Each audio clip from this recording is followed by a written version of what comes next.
और पीएचईडी में अब सवाल उठ रहे हैं कि कब तक सोती रहेगी विजिलेंस क्वालिटी कंट्रोल विंग। केवल शिकायतों पर जांच, कब फील्ड में उतरेंगे जिम्मेदार इंजीनियर, ये सवाल उठ रहा है। सालों से जल भवन मुख्यालय में अहम पदों पर जमे हैं पीएचईडी के इंजीनियर। विजिलेंस विंग का जिम्मा चीफ इंजीनियर राकेश लुहाड़िया के पास है। क्वालिटी कंट्रोल की जिम्मेदारी चीफ इंजीनियर केडी गुप्ता को दी हुई है। विजिलेंस विंग में अधीक्षण अभियंता सुधीर बंसल को लगा रखा है। सुधीर बंसल के पास विजिलेंस के साथ साथ सीपीओ का चार्ज भी है। क्वालिटी कंट्रोल में मुकेश गर्ग, आलोक गुप्ता को जिम्मेदारी दी हुई है। सरकार ने अनियमितताओं पर लगाम के लिए 2 विंग का गठन किया हुआ है, लेकिन दोनों विंग केवल शिकायतों की जांच तक ही सीमित है। और ज्यादा जानकारी के साथ में आशीष चौहान हमारे सहयोगी फोन लाइन पर जुड़ गए।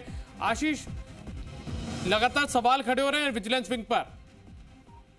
बिल्कुल, निश्चित तौर पर दीपक, देखिए, जब जब जांच होती है, जब जब शिकायतें आती है, तब रिपोर्ट सामने आती है, लेकिन इसके बाद में जब मामला पूरी तरीके से दब जाता है या फिर कह सकते हैं हम कि केवल शिकायतों के बाद में ही शिकायतों पर ही जांच होती है, यानी कि जो विजिलेंस और क्वालिटी कंट्रोल विंग, दोनों विंग को सरकार ने गठन किया हुआ है, लेकिन इसके गठन के बावजूद भी ये जो दोनों विंग है केवल और केवल शिकायतों का ही निस्तारण करते हैं, यानी कि अपने स्तर पर किसी भी तरीके से अनियमितताओं पर लगाम लगाने के लिए दोनों ही विंग कोई काम नहीं कर रही। सालों से जल भवन मुख्यालय में अहम पदों पर जमे हुए हैं तमाम इंजीनियर्स। और विजिलेंस विंग की मैं बात करूं तो चीफ इंजीनियर राकेश लुहाड़िया के पास इनकी जिम्मेदारी है, और क्वालिटी कंट्रोल की मैं बात करूं तो चीफ इंजीनियर केडी गुप्ता को ये जिम्मेदारी सौंपी गई है। विजिलेंस विंग में अधीक्षण अभियंता सुधीर बंसल को भी लगा रखा है। सुधीर बंसल के पास विजिलेंस के साथ साथ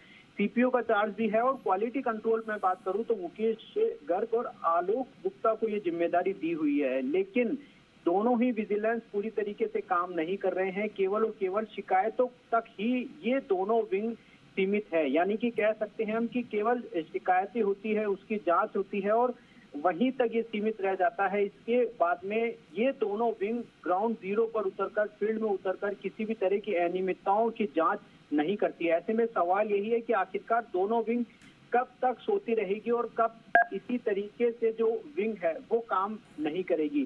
सालों से जल भवन में इसी तरह के जो अहम बड़े पद है उन पर तमाम इंजीनियर जमे हुए हैं। जी चलिए आशीष, बहुत शुक्रिया आपका इस तमाम जानकारी के लिए। तो फील्ड में कब उतरेंगी ये विजिलेंस विंग, ये अपने आप में सवाल उठते हैं।